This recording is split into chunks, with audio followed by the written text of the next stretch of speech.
So good day everyone, my name is Manilin Napalan and today's video I'm going to do the activity 6.7.5 subnet and router configuration.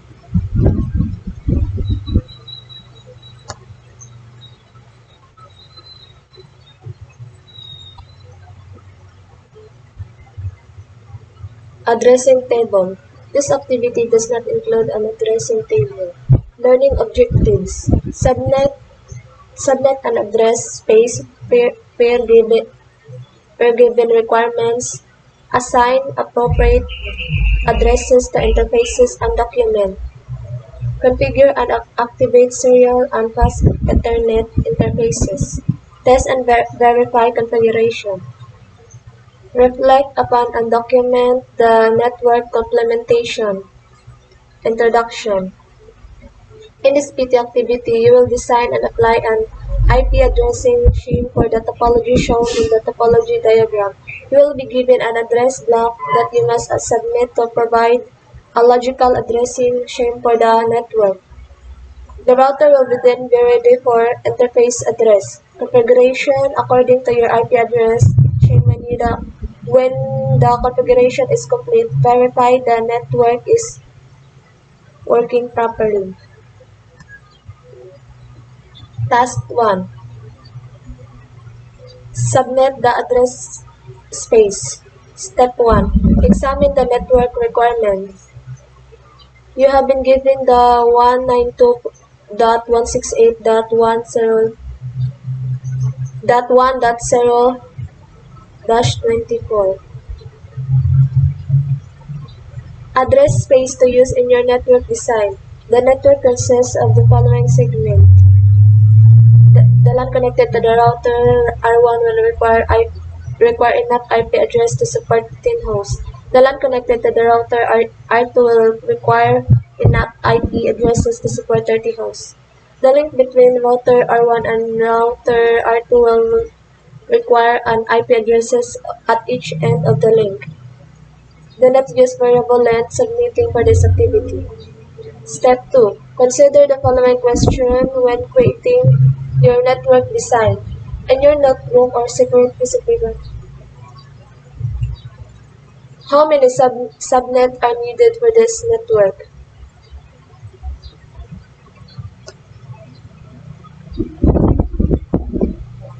The subnet of this network is 5 subnet network. What is the subnet mask of this network in dotted decimal format?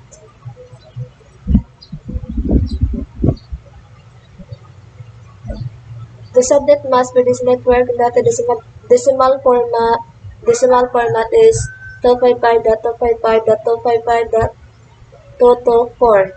What is the subnet mask of the network in slash format?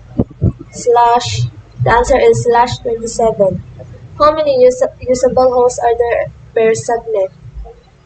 There are 30 hosts.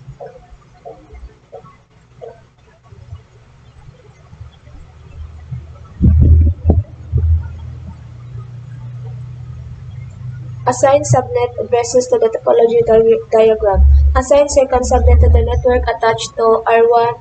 Assign third subnet to the link between R1 and R2. And assign fourth subnet to the network attached to R2. First one is assign second subnet to the network attached to R1.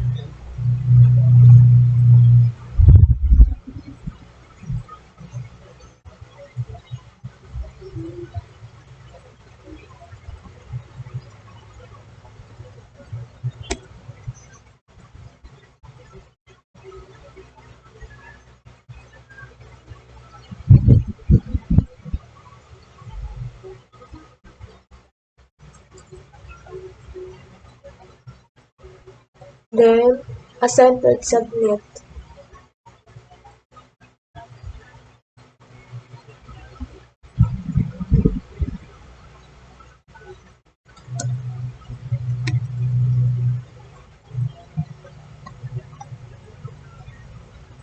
Assign third subnet to the link between R1 and R2.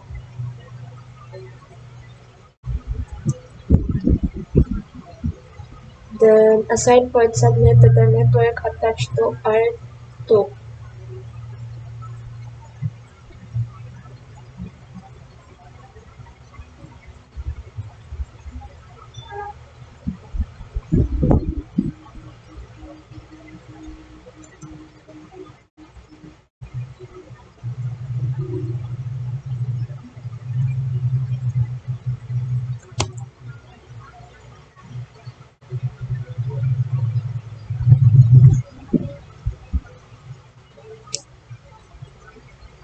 Task 2. Determine interface addresses. Step 1.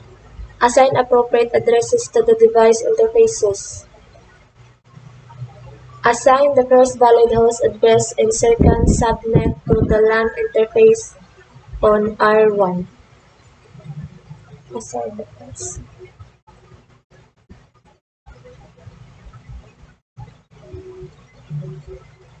The LAN interface. Pass Ethernet serial over serial.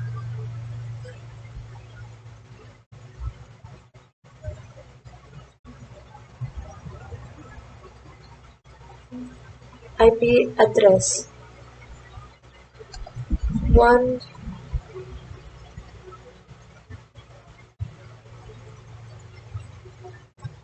192.168.1.33.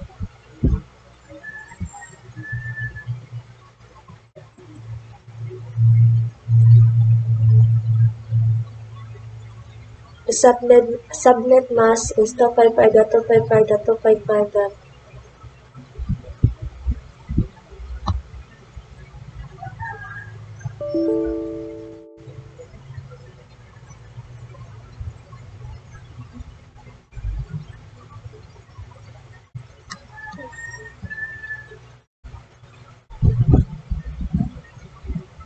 192.168.1.33.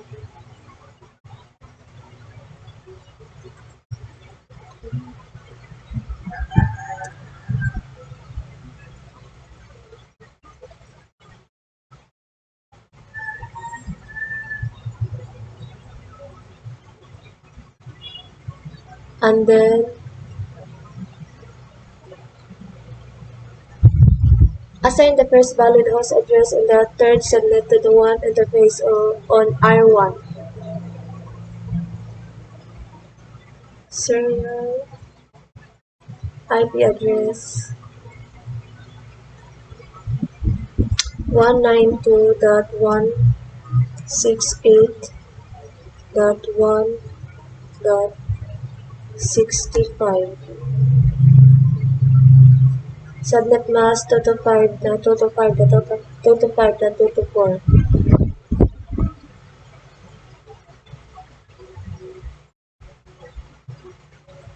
Then assign the last valid host address and second subnet to PC1.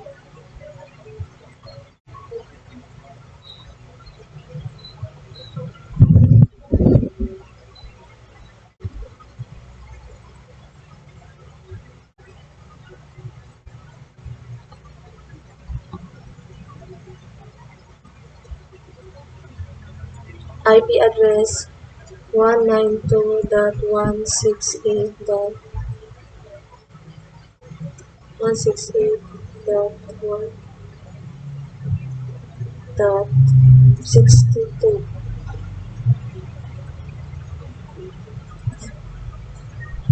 Subnet mask 255.255.255.224.